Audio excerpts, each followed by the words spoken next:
वैदिक धर्म में हमारा जन्म हुआ है। सनातन का अर्थ होता है जो शाश्वत है, हमेशा है। और जो मत मजहब है इनको कोई बनाता है अपनी बुद्धि के माध्यम से।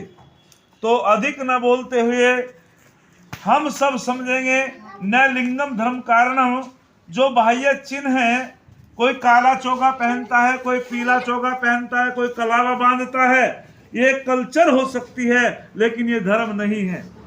धर्म का मतलब है धीरी धातु से बना, जिसने अच्छे गुणों को धारण कर लिया वो धार्मिक होता है। मातृवत परदारेषु लोष्टवत परदर्वेषु आत्मवत सर्वभूतेषु यह पश्यति सह पंडित है। अरे कौन है मानव, कौन है धार्मिक? तो कह दिया गया शास्त्रकारों ने, जो अपनी माता की आयु की जितनी महिलाएं हैं उनको अपनी माँ का सम्मान देता हो वो धार्मिक है, वो पंडित है, वो विद्वान है। और जो दूसरे के धन को मिट्टी का ढेला समझता हो, चोरी ना करता हो, वो वास्तविक विद्वान है, वो धार्मिक है। और कह दिया जो जितने प्राणी हैं। अच्छा, एक कमाल की बात देखो, आज का संविधान कितना गजब का है। जहां गौशाला बनाई जाती है तो वे कहते हैं धर्म का कार्य है, और जब निमंत्रण देते हैं चाहे अधिकारी को दे दे तो वो भी आता है, चाहे डीएमओ एसडीएमओ, भाई आज गौशाला का निर्माण हो रहा है, यज्ञ हो रहा है, हम भी उस धर्म सभा में एक भागीदारी निभाएंगे। और कमाल का संविधान है, जहां पशु के कमेले बनते हो, बोले ये भी एक जो है इस्लाम धर्म का काम है। कमाल देखो, जो हिंदू धर्म के लोग हैं वे गाय की पूजा करते हैं, बोले ये भी धर्म का काम है। और जब बकरा ईद होती है, बकरों को काटा जाता, बोले ये भी इस्लाम धर्म का काम है। वहां भी मोदी जी बधाई देते हैं, प्रधानमंत्री देते हैं बधाई उनको।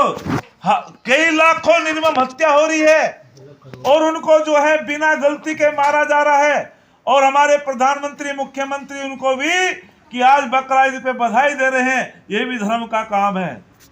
समझ नहीं पाए धर्म क्या है। अच्छा, गौ की पूजा करना भी धर्म, गौ का पालन करना भी धर्म, और जहां पशु कटान है वो भी धर्म, पशुओं को मारना भी धर्म।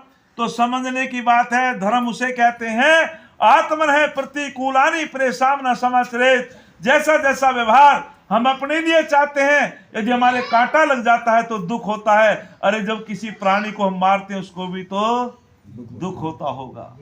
वही धर्म है, जैसा हम अपने लिए चाहते हैं वैसा व्यवहार दूसरों के लिए करें, वही धार्मिक होता है, वही धर्म होता है। और आगे बहुत सुंदर बात कही कि मातृवत परदारेषु, और जितने भी निर्मम प्राणी हैं उनको निर्मम हत्या करते हैं, वो व्यक्ति धार्मिक नहीं हो सकता, पंडित नहीं हो सकता। जो प्राणी मात्र पे दया करता हो, जो प्राणी मात्र पे एक करुणा भाव रखता हो, बस वही धार्मिक है। जो किसी को सताता हो धार्मिक होने वाला बोलो नहीं है। और आगे बहुत सुंदर बात कही कि हम लोग वास्तविक रूप से ये जो शुभ गुणों को धारण करने वाला व्यक्ति धार्मिक होता है। और फिर क्रमबद्ध तरीके से समझाते हैं विद्वान लोग कि सुखस्य मूलम धर्म है, सुख का मूल तो धर्म है, और धर्म का मूल अर्थ है, अर्थ का मूल राज्य है, राज्य से प्राप्ति होती है।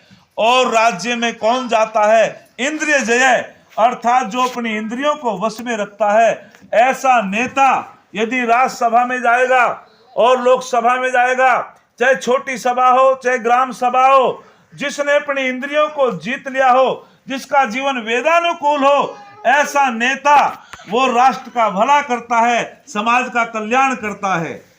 राजधर्म राजनीति से बड़ी ब्रह्म नीति होती है। राजनीति हमको सिखाती है यथा राजा तथा प्रजा, लेकिन ब्रह्म नीति सिखाती है यथा प्रजा तथा राजा। अरे जब प्रजा का मन मस्तिष्क संस्कारों से ओतप्रोत हो जाता है, अंतःकरण पवित्र हो जाता है, वो अच्छी प्रजा ही अच्छे राजा का चुनाव करती है, और वो राजा फिर देश का कल्याण करता है, कोई धार्मिक होता है।